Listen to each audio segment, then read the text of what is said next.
through, as I just said, the greed, the anger, and the fear. Because there's no real substance to it.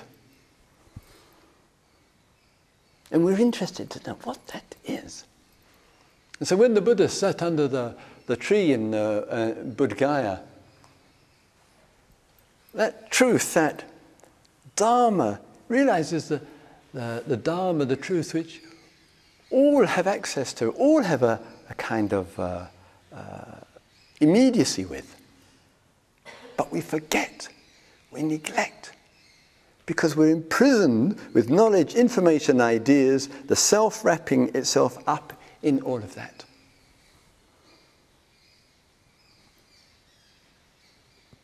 So when you're feeling dissatisfied, whatever, with society or with the politicians and the corporate world and the advertising and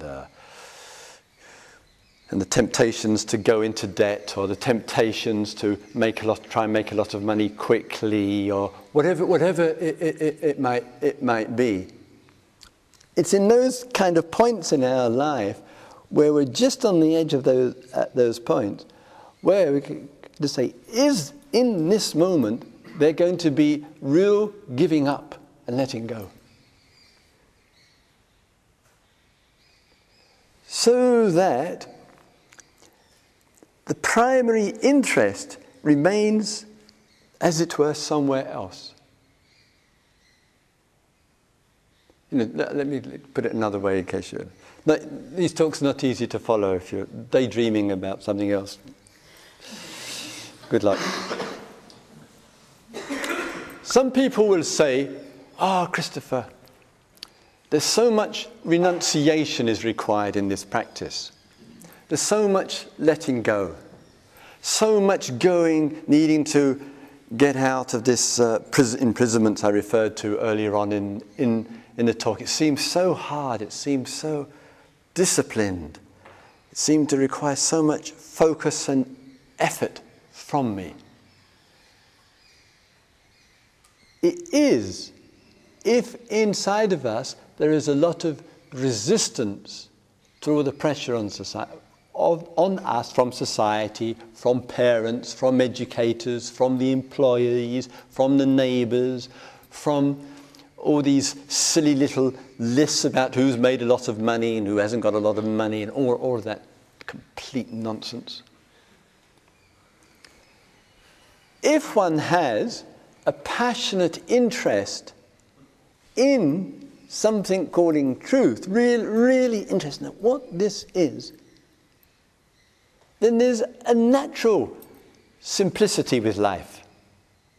There just isn't the interest in having and gathering and accumulating. I don't need a spiritual teacher to come along and say renounce, let go, give up, do without. And I don't need to take any notice of someone who says, well, you know, like my mother said, living like this, you're not going to get a pension, etc. And have you got a life insurance policy? Life insurance policy? What's that?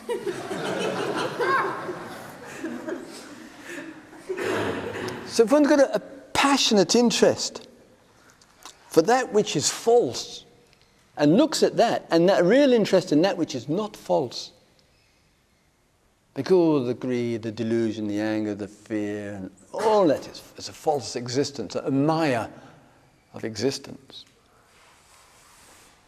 And I don't need anyone to tell me this.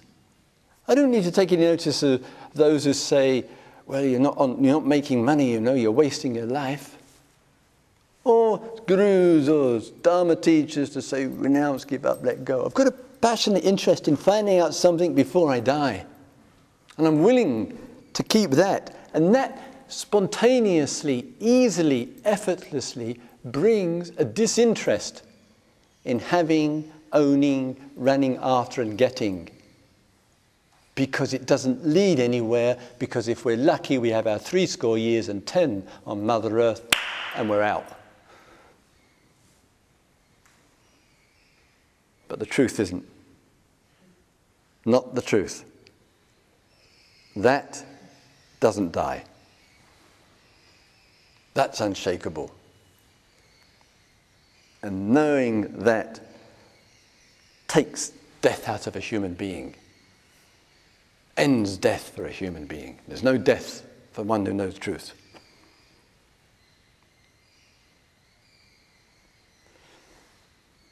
And that core kind of message out of the Dharma of the Buddha. And that's why he said, with equal passion and with equal conviction, awakening as one great jewel of life. The Dharma, the teachings about awakening, about transformation, the same thing, as one great jewel of life. And the third great jewel of life is the Sangha, the men and the women who will not waver and not compromise and not water anything down, because to do that is to sell the soul.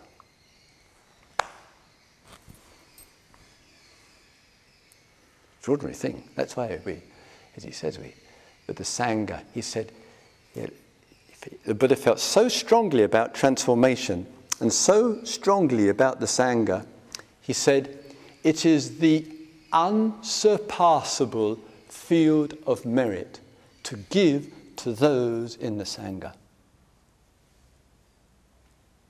Those men and women, and I hope everybody in this room who are committed to something of the order of what I was speaking about today, that there's no better kindness, acts of generosity and giving in this world than to such people.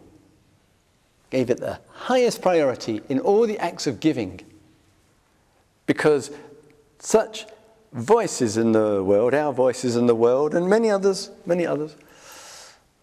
are a constant reminder of the extraordinary potential we have as a human being to realize something which is extraordinary and enlightening. It's a beautiful thing, beautiful thing to do, and it'd be a terrible thing, awful, wouldn't it, just to ignore it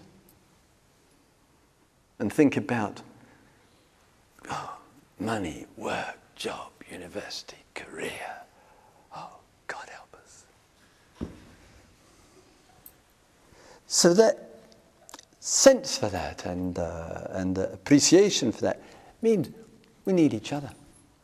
We need the support of each other. We need the reminder of each other. We need the men and women in the Sangha who are trying to live something, no matter how hard it is, and who are willing to say no when the time comes, as it does fairly regularly with us, to be able to say no. Great thing to do.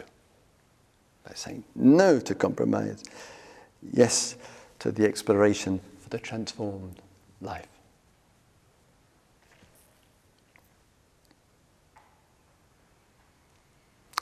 May all beings live with awareness. May all beings know a radical engagement with life. May all beings know their awakening to the very roots of their being.